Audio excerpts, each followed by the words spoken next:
Two aptitude skills. আজি আমি চাম ফিচাৰী ডিপাৰ্টমেণ্টৰ যোনখন 24 নৱেম্বৰ 2019 পেপাৰ ওলাইছিলে, আপোনাৰ ৰিটেন টেষ্ট হৈছিলে জুনিয়ৰ এছিষ্টেণ্টৰ কাৰণে। তাৰ আমি মেথমেটিক্স ছেকশ্যনখিনি আমি চাই আহিছিলোঁ। চ' আজি পাৰ্ট 2, পাৰ্ট 1খিনি মই কৰাই দিয়া হৈছে নেক্সট ক্লাছত। আগৰ ক্লাছটো আপোনালোকে চাই যাব পাৰে, মই প্লে'লিষ্ট বনাই দিছোঁ ধুনীয়াকৈ তেনেকৈ। চ' 20টা কুৱেশ্যন আহিলে, কিন্তু মোৰ তাত অলমষ্ট 19টাহে আছে। এটা কুৱেশ্যন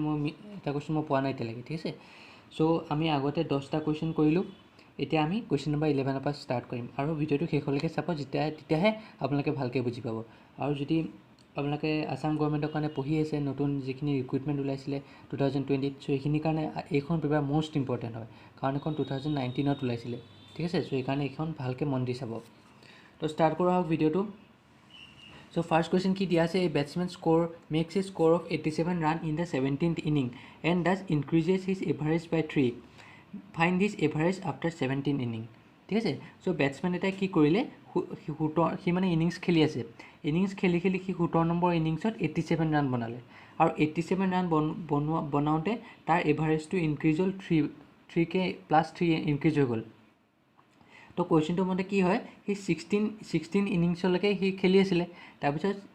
17 ইনিংছত যি 87 যে মাৰি দিলে, সি 17 ইনিংছত যে 87 মাৰিলে, তাৰপিছত সি 16 ইনিংছলৈকে যিমান এটা এভাৰেজ আছিলে তাতকৈ সি 3 বেছি প্লাছ হৈ গ'ল।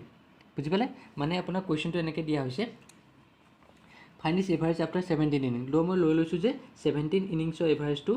আফটাৰ 17 ইনিংছ দেই, মানে 17 ইনিংছৰ পিছত যিমানখিনি হ'ব সেইখিনিৰ এভাৰেজ লাগে। তো 17 ইনিংছৰ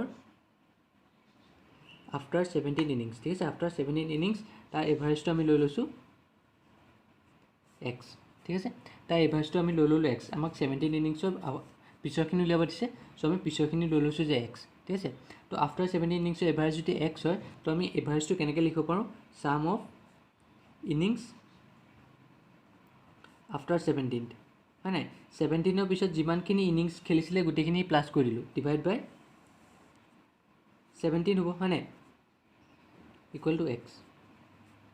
বুজি পালে? গম পাইছে কথাটো? তো 17 ইনিংছ যদি মই ধৰোঁ যে এভাৰেজ আফটাৰ 17 ইনিংছ যদি এক্স হয়, তেতিয়া ছাম অফ ইনিংছ আফটাৰ 17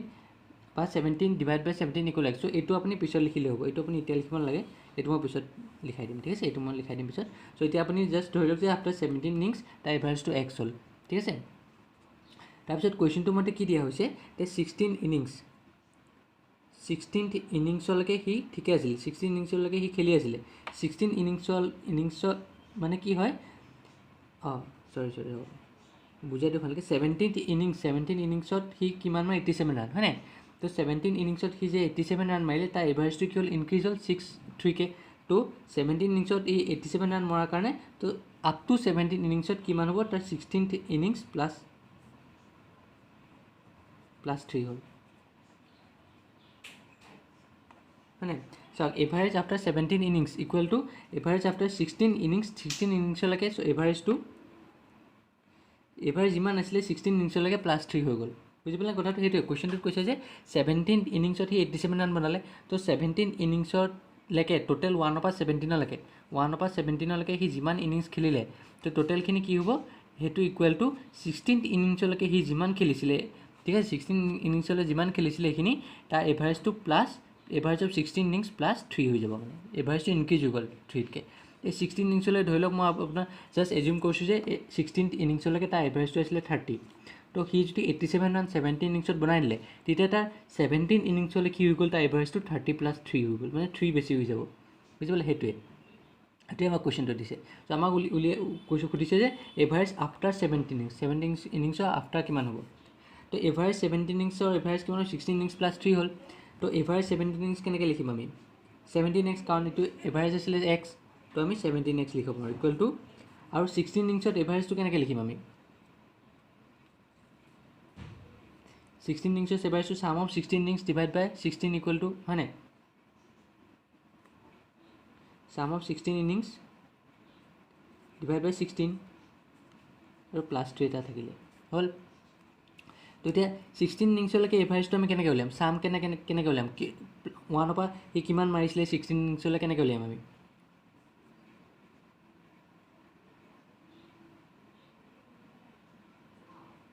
বুজি পাইছে কথাটো? সো এইটো কি হ'ব এতিয়া চাওক এভাৰেজ অফ 17 ইনিংছ এইটো এক্স হয় মইতো 17 লিখিলোঁ চ' এভাৰেজ অফ 17 ইনিংছ কিমান হ'ব আমি এভাৰেজ অফ 17 ইনিংছ কিমান লৈছিলোঁ এক্স ঠিক আছে চ' এইটো আমি এইটো যদি আমি এইফালে লৈ যাওঁ কিমান হ'ব এক্স মাইনাছ 3 হয় নাই তো sum of 16 innings divide by 16 এইটো কিমান হ'ব এতিয়া চাম অফ 16 ইনিংছ ঠিক আছে 16 ইনিংছ ডিভাইড বাই 16 মানে সেই 16টা ইনিংছলৈ কিমান মাৰিলে গোটেইখিনি প্লাছ কৰিলোঁ তো ইকুৱেল এইটো আমি এইফালে গ'লে কি হ'ব আমি এইটো এনেকৈ লিখি দিছোঁ ধুনীয়াকৈ চাম অফ 16 ইনিংছ ইকুৱেল টু 16টো ইফালে গ'লে কি হ'ব 16 এক্স মাইনাছ 3 এইটো পালোঁ তো চাম অফ 16 ইনিংছ আমি কিমান পালোঁ এক্স মাইনাছ 3 হ'ল 16 এক্স মাইনাছ 3 চ' এতিয়া আমি কি কৰিম চাব হ'ল এইখিনিলৈকে হ'ল এতিয়া আমি টোটেল লিখোঁ চাম অফ 17 ইনিংছ 17 ইনিংছলৈকে সি কিমান মাৰিলে হয় নাই 17 ইনিংছলৈ কিমান মাৰিলে ইকুৱেল টু কিমান হ'ব এইটো পৰা যদি আমি চাওঁ চাম অফ 17 চাম average after 17 innings x to sum of 17 innings by 17 equal to x হ'ল হয় নাই এভাৰেজটো আমি বহাইলোঁ ইয়াত নাম 17 ইনিংছটো কিমান হ'ব চাম of 17 innings equal two 17 x হ'ল তো চাম অফ 17 ইনিংছটো কি হ'ব এতিয়া কুৱেশ্যনটো অলপ টেকনিক ক্ৰিটিকেল দিয়া আছে ঠিক আছে বুজি পাইছে তো চাম অফ 17 ইনিংছ আমি কেনেকৈ লিখিব পাৰোঁ এতিয়া চাম অফ 17 ইনিংছ আমি কেনেকৈ লিখিব পাৰোঁ চাম অফ 16 ইনিংছ 16 ইনিংছ প্লাছ হয় নাই 17 ইনিংছ 17টা ইনিংছ মানে কিমান প্ৰথম ইনিংছৰ পৰা 17 ইনিংছলৈকে যিমান সি মাৰিলে গোটেইকেইটা প্লাছ কৰিম কেনেকৈ প্লাছ কৰিম চাম অফ 16 ইনিংছ ঠিক আছে প্ৰথম 16টা ইনিংছত সি কিমান প্লাছ কৰিলোঁ প্লাছ 17 নম্বৰ ইনিংছত সি কিমান মাৰিলে 87 মাৰিছিলে প্লাছ 87 ইকুৱেল টু 17 এক্স বুজি পালে তো চাম অফ 16 ইনিংছ আমি উলিয়াই থৈছিলোঁ 16 x minus 3 plus 87 equal to 17 x বুজি পালে সেইটোৱে তো 16 এক্স মাইনাছ 48 হ'ব এইটো প্লাছ 87 ইকুৱেল টু 17 এক্স হ'ল এইটো ফালে গ'লে কিমান হ'ব 87 মাইনাছ 48 কৰিলে কিমান পাম আমি 17ৰ পৰা 8 গ'লে 9 হ'ল 7 পৰা 4 গ'লে 39 তো এইটো এক্স মানে এক্স ইকুৱেল টু 30 মানে এভাৰেজ আফটাৰ 13 এভাৰেজ আফটাৰ 17 ইনিংছৰ পিছত এভাৰেজটা কিমান হ'ব 39 বুজি পালে সেইটোৱে কুৱেশ্যনটো অলপ টেকনিক হিচাপে দিয়া আছে ঠিক আছে কিবা বুজি নাপালে মোক আকৌ কমেণ্ট ছেকশ্যন লিখি দিওঁ মই এইটো আকৌ ৰিপিট কৰাই দিম চ' নেক্সট কুৱেশ্যন চাওঁ কি দিয়া আছে if 60% of 3/5 of a number is 36 then the number is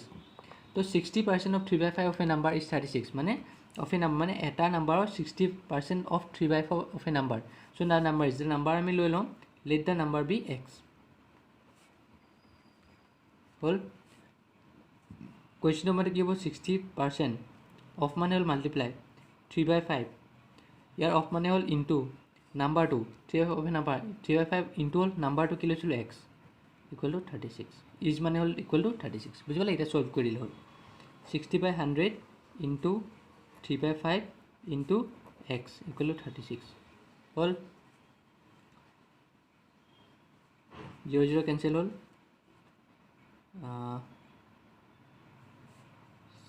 এতিয়া আমি কেনেকৈ চল্ভ কৰিম এইটো 2 3 যা 6 2 5 যা 10 মই বাৰু এনেকৈ কৰিলোঁ 3 into 3 9 9 divide by 25 into x equal to 36 হ'ল চ' এক্স ইকুৱেল টু কিমান হ'ব গোটেইটো মাল্টিপ্লাই হৈ আছে ইফালে গ'লে কি হ'ব ডিভাইড হৈ যাব মানে 9/25 হ'ল এনেকৈ থাকিলে কি কৰিম আমি ওপৰ নিউমাৰেটৰটো ওপৰত যি থাকে সেইটো আমি একে লিখিম বাকী তলৰটো উল্টা হৈ যাব 9/25 আছিলে 25/9 হ'ব 9 4 টাইমছ কিমান হ'ল 4 into 5 25 কৰিলে 4 5 যা 20 0 2 কেৰি 4 2 যায় 19 100 পালোঁ আমি আনচাৰটো চ' নাম্বাৰটো কিমান হ'ব এতিয়া 100 ঠিক আছে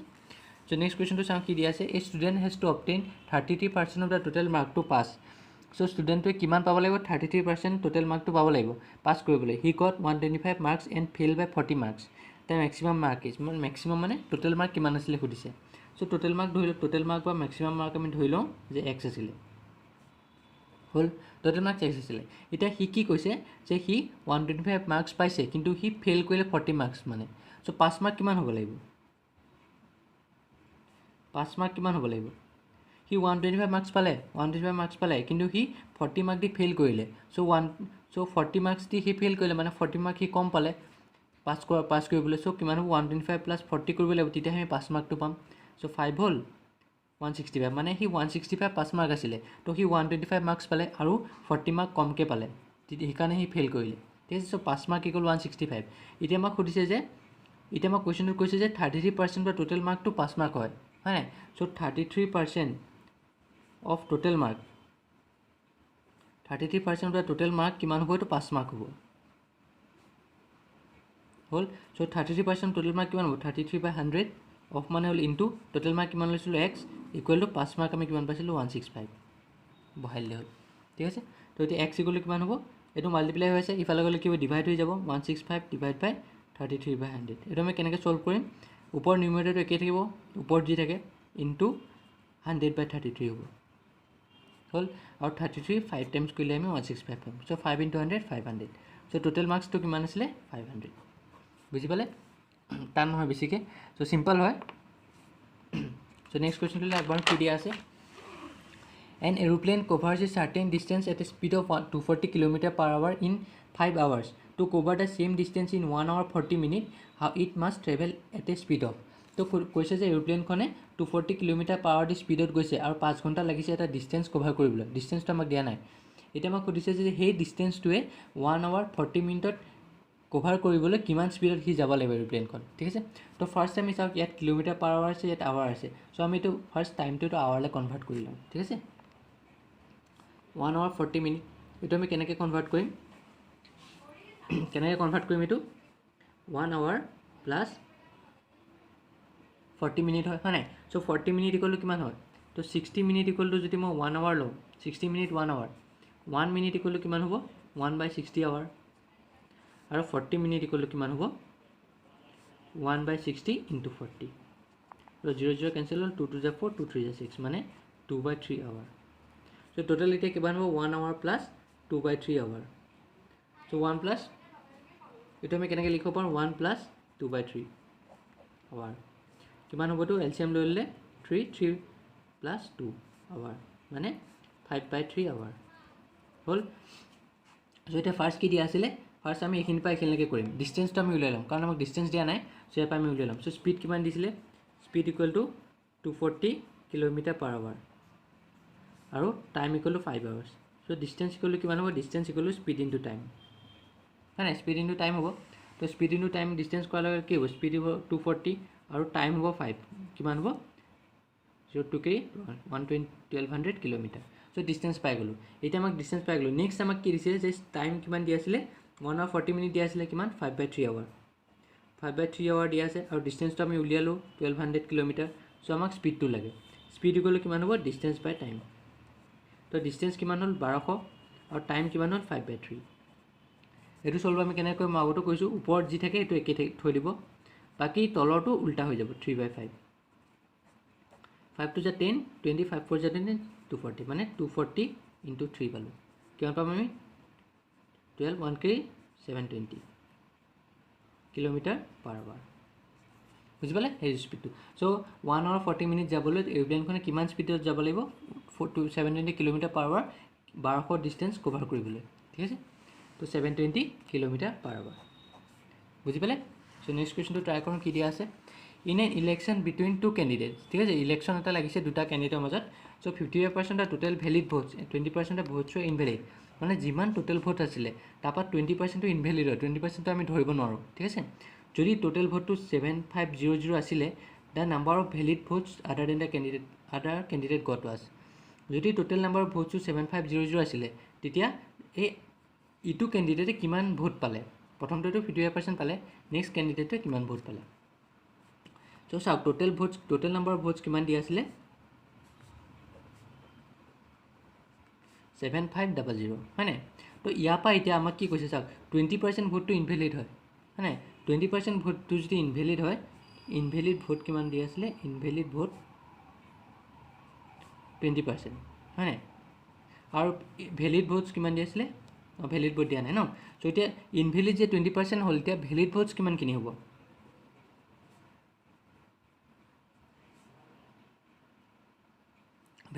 ভেলিড ভোটছ কিমানখিনি হ'ব ডাইৰেক্ট আপুনি এটা কাম কৰক ইয়াৰ পৰা 20% ওলাই লওক মানে ইনভেলিড ভোটছ 20% দিয়া আছিলে চ' এইটো আমি কেনেকৈ লিখিব পাৰোঁ 20% অফ 7500 হয় নাই বুজি পালে তো ইনভেলিড ভোটছটো কিমান হ'ব 20% মানে 20% কি হ'ব 20% অফ 7500 চ' এইখিনি পৰা যদি আমি কৰোঁ 20/100 ইনটু 7500 এটা কিমান পাম 10 15 1500 সো 1500টা ইনভ্যালিড ভোট আছে সো এটা ভ্যালিড ভোট কিমান হ'ব এটো মাইনাস কৰি দিলে হ'ল টোটাল যদি ভোট ইমানখিনি আছে যদি এখিনি ইনভ্যালিড ভোট কিমান হ'ব মাইনাস কৰি দিলে হ'ল ইয়াপা কিমান পাম 6000 সো 6000 এটা ভ্যালিড ভোটস মানে এই 6000 ভোটটোত দুটা ক্যান্ডিডেটৰ ভোট সোমাই আছে বুজিলে সো এটা প্ৰথম ক্যান্ডিডেট টু যদি 55% পালে যদি প্ৰথম ক্যান্ডিডেটে 55% পাইছে নেক্সট ক্যান্ডিডেটে কিমান পাব 45% কাৰণ টোটাল 100% হ'ব লাগে ধৰি লওক প্ৰথম ক্যান্ডিডেটে ফাৰ্স্ট ক্যান্ডিডেটে পালে 55% সো সেকেন্ড ক্যান্ডিডেটে কিমান পাব লাগে আমাক হেতুৱে লাগে সেকেন্ড ক্যান্ডিডেটে কিমান পাব লাগে 45% পাব লাগিব হয় না 45% পাব লাগে তেতিয়াহে টোটাল 100% হ'ব প্ৰথমতে 55% পালে নেক্সটে 45% তো এটা নাম্বাৰ অফ ক্যান্ডিডেট কিমান 45% অফ 6000 সো এটো উলিয়ালে আপোনাৰ হি কিমান ক্যান্ডিডেট ভোট পালে এটো ওলাই যাব 45/100 ইনটু 6000 তো 45 ইনটু 60 কৰিলে কিমান পাম 6 ইনটু 5 30 03 কৰি 24 25 27 2700 সো তে সেকেন্ড ক্যান্ডিডেটে 2700 পালে আৰু প্ৰথম ক্যান্ডিডেটটো যদি আমি উলাও কিমান পাম এটো ইয়াতে উলাই দিব পাৰে আপুনি তেনেকে 6 5 30 03 কৰি 6 5 30 33 3300 সব দুটা প্লাস কৰিলে আমি 75 ডাবল আৰু 6000 পাম কাৰণ এটোটো আপোনাৰ টোটাল নাম্বাৰ অফ ভোট আছিলে সো ইয়াতে ইনভ্যালিড সোমাই আছিলে কাৰণ আমি ভ্যালিডখিনি এক্সট্ৰা কৰি দিলো ঠিক আছে ভ্যালিডখিনি এক্সট্ৰা কৰাৰ পিছতহে ক্যান্ডিডেটটো আপোনাৰ ওলাব 2700 বুজিলে তেনেকৈ কৰিব এইটো অংক কাৰণ আমাক ইয়াত এই টোটাল নাম্বাৰ ভোটটোৰ ইয়াত আপোনাৰ দুটা ক্যান্ডিডেটৰ ভোট সোমোৱা নাই ইয়াত দুটা ক্যান্ডিডেটৰ ভোট সোমাইছে আৰু ভ্যালিড ইনভ্যালিডখিনিও আছে ইনভ্যালিড ভোটখিনিও আছে সো ইনভ্যালিড ভোটখিনি আমি এক্সট্ৰা কৰি ভ্যালিড ভোটখিনি উলিয়াই ললো এই ভ্যালিড ভোটতহে আপোনাৰ এই দুটা ক্যান্ডিডেটৰ নাম্বাৰ অফ ভোটস আছিল সো প্ৰথম ক্যান্ডিডেট যদি 55% পায় সেকেন্ড ক্যান্ডিডেটটো 45 পাব কাৰণ দুটা প্লাস কৰিলে 100% হ'ব লাগে হয় না এটা প্ৰথম ক্যান্ডিডেট যদি 60% পায় নেক্সট ক্যান্ডিডেটটো কিমান হ'ব 40% পাব লাগিব এই তেনেকুৱা ঠিক আছে তো 2700 হ'ব So next question to sound key আছে there was simple interest of rupees 4016.25 on a principal amount at the rate of 9% per annum in 5 years find the principal amount simple দিয়া আছিল তো simple interest দিয়া আছিল কিমান 4016.25 হয় rate of interest r দিয়া আছিল 9% time দিয়া আছিল 5 years so আমাৰ SI ফৰ্মুলাটো আমি জানো কি হ'ব PRT divided by 100 hall SI মানে কি দিয়া আছিল 4016.25 P মানে কি আছিল P মানে মই কোলাব লাগিব প্ৰিন্সিপাল ন ৰেট অফ ইন্টাৰেষ্ট 9 দিয়া আছে টাইম দিয়া আছিল 5 ইয়াৰ্স আৰু ডিভাইড বাই 100 হল এটা টিফাল লৈ যাম সো P ইকুৱেল কিমান হ'ব এট লগত মাল্টিপ্লাই হৈ গল 4016.25 ইনটু 100 ডিভাইড বাই P লগত এটা মাল্টিপ্লাই হৈছে ইফালে গলে ডিভাইড হৈ যাব 9 ইনটু 5 হল এটা এটো যদি আমি মাল্টিপ্লাই কৰো কিমান পাম পইণ্ট উঠি যাব 9 into 5 হল 5 যদি আমি কৰো কিমান হ'ব 5 is 40 16 5 0 টা আহি গল দুটা একেলগে নামিছে 5 is 15 12 12 5 is 10 5 5 is 25 9 যদি কৰো যাবনে 9 is 72 83 9 is 81 22 9 4 is 18 25 45 9 5 is 45 মানে 8945 or 9 to 18 sorry 8925 হ'ব হয় আনসার হ'ব 8925 সিম্পল আছিল ঠিক আছে বুঝি পালে 9 যা কিমান হ'ব কুট গলে তো 9 is 72 83 hall 9 is 81 22 9 2 is 18 45 9 5 of ঠিক আছে 8925 rupees simple আছিল বেছি টান নহয় so next question কি দিয়া আছে vendor bought toffees at 6 for a rupee how many for a rupee must he sell to gain 20% মানে এটা ভেন্ডৰে কিনিলে ছটা টফি কিনিছে 1 টকা ঠিক আছে সো কস্ট প্রাইস লৈছে ছটা টফিৰ দাম 1 টকা তো আমাক খুদিছে যে 20% গেইন হ'বলৈ হি 1 টকাত কিমানটা হি সেল কৰিব লাগিব ঠিক আছে সো এই প্ৰথমটো কি হল হি কিনিলে হল কস্ট প্রাইস হল সো কস্ট price of 6 toffee equal to ₹1 মানে কস্ট price of 6 toffee equal to ₹1 তো সেলিং প্রাইস অফ 6 টফি কিমান হ'ব কিমান হ'ব সো আমাৰ গেইন কিমান দিছিলে 20% যদি গেইন হয় কেনেকৈ লিখিম আমি 100 প্লাস 20% গেইন পার্সেন্ট ডিভাইড বাই 100 ইনটু কস্ট প্রাইস অফ 6 টফি কিমান আছিল 1 হল যদি কিমান হল 120 ডিভাইড বাই 100 কিমান পালো আমি 2 6 * 12 2 5 * 10 মানে 5 6/5 সো কস্ট প্ৰাইচ অফ শতাতপি দাম সেলিং প্ৰাইচ অফ শতাতপি দাম 6/5 এতিয়া আমাক সুধিছে যে 1 টকাত সি কিমানটা কৰিব এইটো ৰুপিজ হ'ল ৰুপিজ 6/5 সো 1 টকাত সি কিমানটা সেল কৰিব গেইনটো আমি উলিয়াই ললো গেইনটো 20% গেইন ললে শতাতপি দাম কিমান হ'ব 6/5 হ্যাঁ গেইন 20% গেইনত সি শতাতপি কিমান টকাত বিক্ৰী কৰিব লাগিব 6/5 সো 1 টকাত সি কেইটা বিক্ৰী কৰিলে সেইটো হ'লে হ'ল তো এতিয়া ৰুপিজ 6/5 টকাত সি কেইটা বিক্ৰী কৰিলে শতাতপি হ্যাঁ এই ৰুপিজ 1ত সি কেইটা টপি বিক্ৰী কৰিব 6/6/5 কৰিলে হ'ল হ্যাঁ তো এটা এইটো কেনে কৰিম 6 টো ওপৰত 6 টো একে থাকিব ইনটু এটো উল্টা হৈ যাব 5/6 টপি কিমান হ'ল তো দিয়া 5টা টপি সো 1 টকাত সি কেইটা টপি বিক্ৰী কৰিব লাগিব 5টা টপি যাতে 20% গেইন থাকে তাৰ বুজিলে এইটো সিম্পল হয় বেছি টান নহয় কাৰণ আমি ইয়াত গেইনটো দিয়া আছে যে 20% সেই 20% গেইনটো আমি লগাই লওঁ ইয়াত মানে আমাক কৈছো কষ্ট প্ৰাইচৰ শতাতপি 1 টকা মই এইটো স্টেপত কি কৰিলো তে শতাতপি দাম উলিয়ালো সেলিং প্ৰাইচ উলিয়ালো কিন্তু তাত মই গেইনটো লগাই ললো যে 20% গেইন হলে শতাতপি দাম সি কিমানত বিক্ৰী কৰিব যদি 20% গেইন কৰি প্লাই শতাতপি দাম সি ৰুপিজ 6/5 ত বিক্ৰী কৰে তেতিয়া সেই 20% গেইনতে উলিয়াই আছো তে 1 টকাত সি কেইটা টপি বিক্ৰী কৰিব 5টা টপি বুজিলে নেক্সট কি দিছে চাওক A tailor has 37.5 meter of clothes and he has to make 8 pieces out of a meter of cloth. How many pieces can we make out of this cloth? মানে tailor to 37.5 meter of cloth asile aru hi keneke cloth banai je 1 meter pa hi 8ta piece banai ha 1 meter pa etu ekdom সহজ অংক 1 meter pa hi 8ta piece banai 8 piece hol eta আনটা 1 metre পৰা যদি আনটা piece বনায় 37.5 metre পৰা কি এটা piece বনাব পাৰিব 8 * 37.5 মিটাৰ হেতুই আমাক দিছে তো সলভ কৰিলে কিমান হ'ব 8 * 5 40 0 4 কেৰি 60 0 6 কেৰি 24 30 সো এটা আগত পইণ্ট আছে ইয়াত দিলো 300 পিস সিম্পল আছে এটো বেছি টান নহয় বুজিলে So next question to কি আছে next question to চাও অলপ next question to ইয়াত মাল্টিপ্লাই হ'ব লাগিছিল ইয়াত কোৱেশ্চনৰ মতে ইয়াত মাইনাস আছে কিন্তু ইয়াত আপোনাৰ মাল্টিপ্লিকেশন সাইনটো পাম আমি নলে এই কোৱেশ্চনৰ এনসাৰটো নলব আপোনাৰ কৰি চাব পাৰে আপোনালোকে একো কথা নাই কিন্তু তো আপোনাৰ এনসাৰটো নলব চাওক এটা এটো আপুনি সলভ কৰিব কেনেকৈ সলভ কৰিব চাওক মোস্ট এটো আপোনাৰ একদম সোনকালে হৈ যায় ঠিক আছে চাই লওক ভালকৈ যদি মই এটো প্লাস কৰি প্লাক স্কয়াৰ লব যাও এটো প্লাস কৰিলো মই ঠিক আছে আকৌ মই হেতু স্কয়াৰ কৰিম বহুত ডাঙৰ সংখ্যা এটা আহি যাব ঠিক আছে সো মই কি কৰিলো তেতিয়া মই A469 + 174 এটো মই A বুলি ধৰিলো আৰু 469 - 174 এটো মই B বুলি ধৰিলো তেতিয়া এটো কি হ'ব এটো A হলে এটো A স্কয়াৰ হৈ যাব না মাইনাস আহিলে এটো B ওপৰ square to square equal to এটো আমাৰ উলিয়াব লাগে এটো আমি x ধৰিলো 469 * 174 হল বুঝি পালে সো a + b এটো কি ফর্মুলা ছিল a + b a - b মানে তো তলত কি হল তলত এটো মই লৈ আহিলো একেলগে 469 * 174 কলো x হল x গলো কি হ'ব এতিয়া a কি আছিল 469 + 174 আছিল b কি আছিল প্লাস b কি আছিল 469 - 174 মানে এটো এটা প্ৰথমটো পালো a + b নেক্সট আকৌ কি আহিব a কি আছিল 469 + 174 মাইনাস b কি আছিল 469 কাৰণ মাইনাস আছে কাৰণ এটো প্লাস হৈ যাব 174 বুজি পালে সো এটো a + b 469 * 174 হল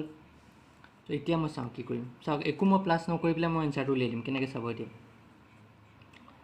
এটো ক্যান্সেল হল সো 469 + 469 কেটা 469 আছে দুটা 469 আছে তো মই 2 * 469 লিখিব পাৰো হয় মাজত মাল্টিপ্লাই এটা আছে ইয়াত কি হ'ব আপোনাৰ 469 ক্যান্সেল হল 174 কেটা আছে দুটা আছে সো মই 2 * 174 লিখিব পাৰো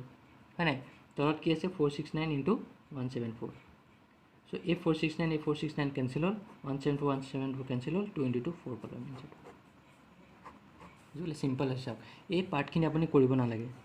যদি আপুনি প্ৰেক্টিস কৰে ডাইৰেক্ট আপোনাৰ এটো এই স্টেপটো আপুনি ডাইৰেক্ট আহি যাব এই অংকটো আপুনি এটো স্টেপ ডাইৰেক্ট পাব পাৰে আপুনি এই গুটেখিনি স্টেপ মই আপোনাক বুজাবলৈ কৈছিলো ঠিক আছে এইকাৰণে অংকটো বেছি অকন দীঘল হল তো স্টেপ পাৰিলে অলপ তো এখানে আপুনি যদি প্ৰেক্টিস কৰে এটো স্টেপ আপুনি এটো স্টেপ এনেই পাই যাব ঠিক আছে, a² - b² ফৰ্মুলাটো মানে কৰি দিলে হ'ল। চ' যদি ইয়াত প্লাছ থকা হয়, যদি মাইনাছ থকা হয়, মাইনাছ থাকিলে এনচাৰটো নুলাল হয় আপোনাৰ। ঠিক আছে, এনচাৰটো নুলাল হয়, সেইকাৰণে আপোনালোকে ভালকৈ চাই ল'ব। ঠিক আছে, তো আমাৰ এখন পেপাৰ ছল্ভ হৈ গ'ল মেথছ ছেকশ্যনটো। আৰু কিবা যদি আপোনালোকে এটা কথা মই কৈ দিওঁ যে যদি আপোনাৰ লগত কিবা পেপাৰ থাকে মেথছৰ বা এপ্টিটিউড ৰিজনিঙৰ কিবা যদি পেপাৰ থাকে পায় আপোনালোকে, চ' মোক মেইল, যদি আপোনাৰ ছল্ভ কৰিব পৰা নাই মেইল আই ডি মোক দিয়া আছে, মেইল আই ডিটো লিখি লওক, মেইলত আপোনালোকে মোক কৈ দিব।